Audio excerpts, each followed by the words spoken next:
Une des choses que m'a appris Ramadan, c'est le fait de se lancer des défis. Chaque mois doit avoir son défi, ou ses défis.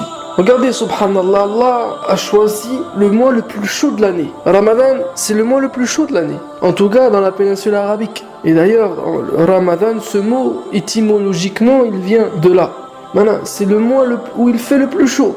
Pourtant, on sait, Allah, il nous le dit. Allah veut la facilité pour vous, il ne veut pas la difficulté pour vous. Allah veut la facilité. Mais attention, la facilité dans le dîn ne veut pas dire le laxisme. Si c'était le cas, Allah aurait choisi le mois le plus facile pour jeûner. Ou alors même il ne nous aurait même pas imposé de jeûner. Non, Allah a voulu que l'on jeûne durant le mois le plus chaud.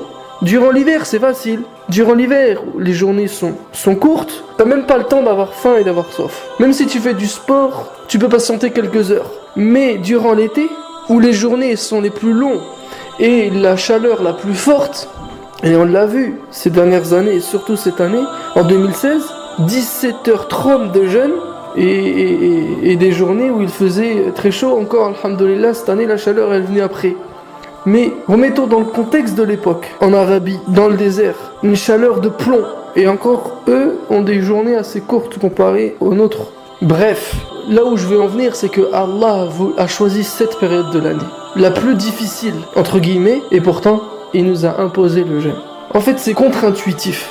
Pour qu'on comprenne, ça ne sert à rien de se sous-estimer. Il faut aller plus loin que ce qu'on pense pouvoir faire. Il faut s'efforcer de toujours aller plus loin, de toujours se lancer des défis pour devenir meilleur.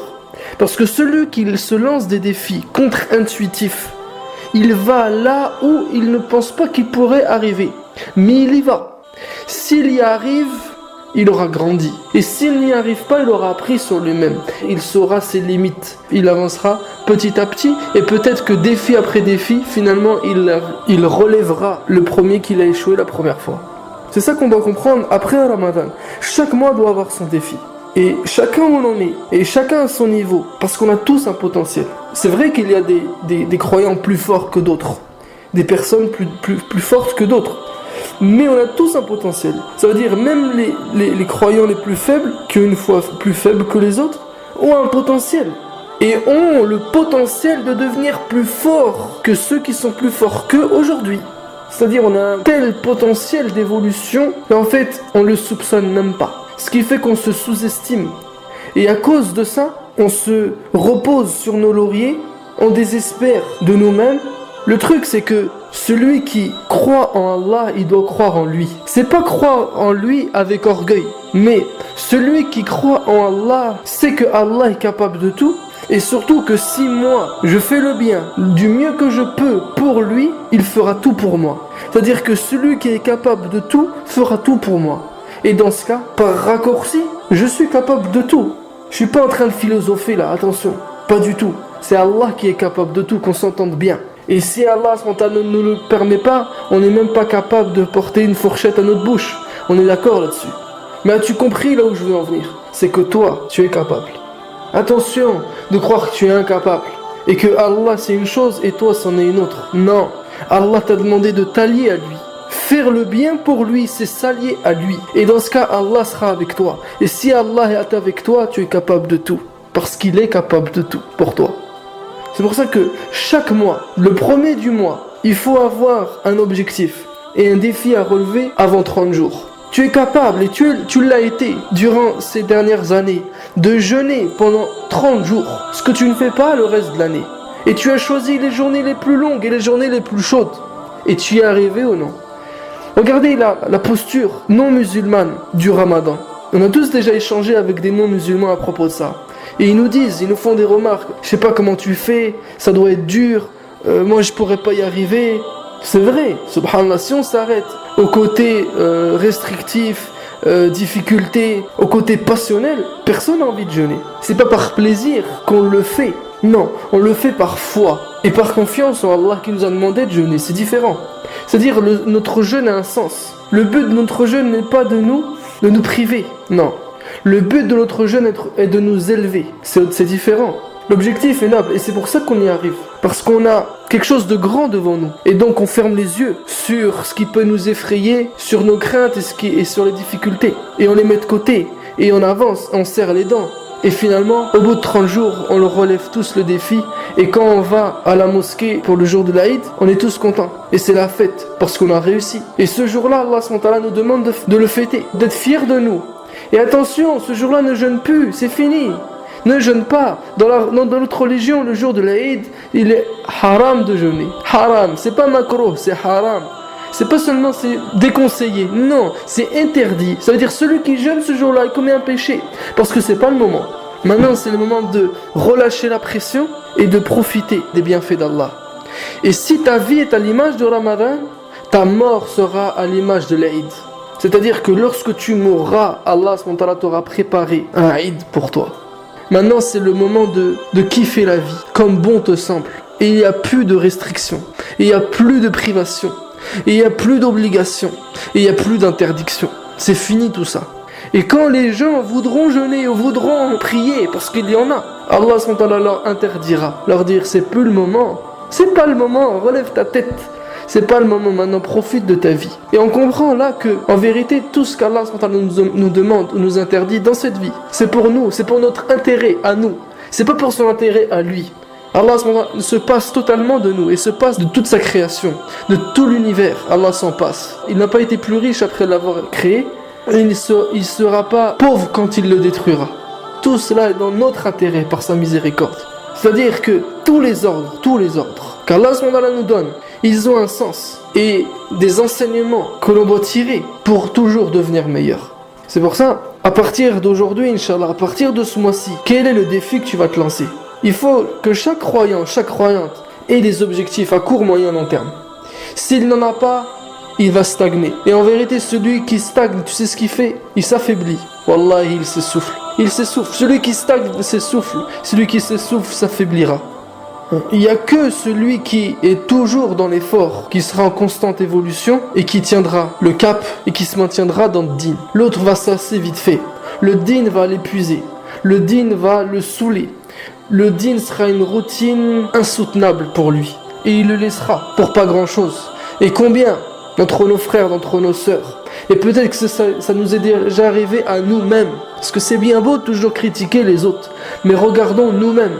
Combien avons-nous lâché le din pour une bouchée de pain, pour une poignée de poussière, pour des regrets éternels? Tout ça pourquoi? Parce qu'on n'a pas fait de notre din un mode de vie. On a laissé le din gérer notre culte, notre façon d'adorer notre Créateur. Et on a pensé que l'adoration du Créateur était limitée à du rituel. La prière, le jeûne, la lecture du Coran, l'évocation d'Allah. Alors qu'en vérité, le din est un mode de vie. Il est temps aujourd'hui de faire du din un mode de vie. Et pour ça, mon conseil, donne-toi au moins un défi par mois. Si tu prends un papier, un crayon maintenant et que tu notes toutes les choses que tu aimerais faire en tant que musulman, musulmane, croyant, croyante, père, mère, fils, tout ce que tu aimerais faire de ta vie, dans ta vie, tu t'apercevras qu'il y a des choses qui te sont inaccessibles aujourd'hui. Et c'est vrai. C'est pour ça que je dis qu'il y a des objectifs à court, moyen, long terme. Des petits objectifs pour arriver au grand. Avancer un pas après l'autre. Car ce sont des petits cailloux qui font les grandes montagnes. C'est vrai que voir le din comme une montagne fait fuir. Et c'est humain. Des fois on voit des gens tellement bien qu'ils nous font désespérer de nous-mêmes. Subhanallah. Ils sont tellement bien eux qu'on se dit que je suis nul, je suis incapable, je sers à rien. Et à la finale, ça m'alourdit plus qu'autre chose. Non, parce que j'ai pas compris. Parce que je veux devenir comme lui tout de suite. Nous on veut tout et tout de suite. Wallah, ça marche pas comme ça. C'est pour ça que on voit que la patience, dans le Coran, la patience est une des rares actions, peut-être même la seule, à ne pas avoir une récompense limitée. Allah SWT parle souvent des récompenses au paradis dans le Coran pour telle et telle action. Mais pour la patience, elle est illimitée. Il n'y a pas de récompense précise. Parce que la patience dans ce monde est une qualité énorme. C'est-à-dire que tu es clairvoyant, tu es conscient. T'es pas un gesticulateur, un enfant pourri gâté qui s'il a pas sa sucette, maintenant il pique sa crise et il se rebelle. Toi tu es clairvoyant, t'es conscient de ton état, de ta situation et tu sais où tu veux aller. Et en plus de ça, tu sais que tu vas y arriver. Et que si tu n'y arrives pas pour des raisons qui te dépassent, tu seras récompensé comme si tu étais arrivé. C'est ça le din. Mais tout ce qui compte c'est quoi? C'est l'intention sincère, la détermination. Maintenant, est-ce que toi tu es déterminé? On voit beaucoup de musulmans, malheureusement, musulmans avec la langue. Wallahi, avec la langue. Je m'excuse, mais beaucoup de musulmans sont musulmans avec la langue. Mais ils n'ont rien dans le cœur. Si, ils ont dans le cœur, mais pas assez. C'est pas assez fort. C'est trop mou. Des musulmans mous. Pourquoi t'es mou? Le musulman, il doit être déterminé. Il doit être déterminé. C'est vraiment son mode de vie, c'est sa vie. Le din est sa vie. Il transpire, il sent le din. Tu t'assois à côté de lui, tu sens le din. Tu le vois parler, tu sens le din. Même quand il parle pas, ça respire le din. C'est ça le croyant sincère. Et il y en a beaucoup, alhamdoulilah, mais malheureusement pas assez. C'est pour ça que ceux qui le sont aujourd'hui, parce qu'on ne sait pas ce qu'on sera demain, mais si tu es dans cet état aujourd'hui, alors le devoir qu'Allah t'a donné, c'est de secouer les autres. Et en vérité, chaque frère doit secouer son frère, chaque sœur doit secouer sa sœur. On se conseille mutuellement pour se bouger. Parce que le din, c'est pas seulement des actions qu'on fait dans son coin. Le din, il nous rassemble. Parce que, wallahi, tout seul on est faible. Et celui qui se croit fort, tellement fort qu'il s'isole, il va se faire balayer par Shaitan. Vite fait, bien fait. Le temps seul en fait c'est la nuit. Allah subhanahu wa ta'ala a fait de la nuit le laps de temps où tu as la possibilité. Et c'est le meilleur des moments pour te retrouver seul. Face à toi-même et face à lui subhanahu wa ta'ala. Alors certes, le groupe ne doit pas t'affaiblir. Attention, utilise le groupe pour te renforcer. Et des fois, mieux vaut rester seul que en groupe, c'est vrai. Mais comprends bien ce que je veux dire. Notre din nous appelle à l'esprit collectif. Notre din nous éloigne de l'individualisme. Tu veux toujours pour les autres ce que tu veux pour toi-même.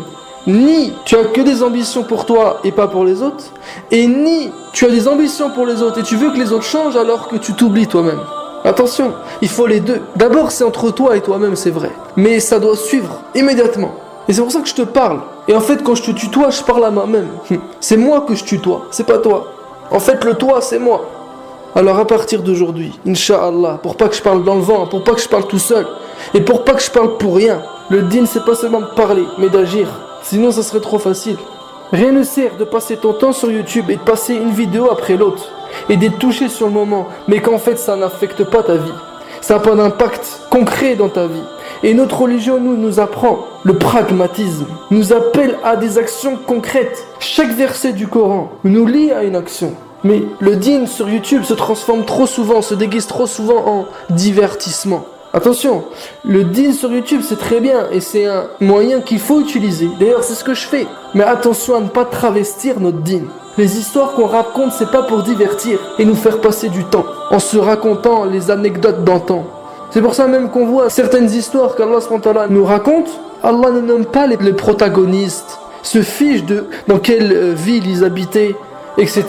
Bref, je m'égare. Tout ça pour dire que notre religion est là pour nous faire devenir meilleurs. Et pour devenir meilleur, il faut être ambitieux. Et pour concrétiser tes ambitions, il faut mettre en place des défis. Et lorsque tu vas te défier toi-même, la première chose dont tu vas profiter, c'est que tu vas commencer à te connaître toi-même. Et celui qui se connaîtra, connaîtra Dieu. Et celui qui connaît Dieu deviendra meilleur. Alors, c'est parti. Prends un papier, un crayon, et lance-toi des défis pour devenir meilleur.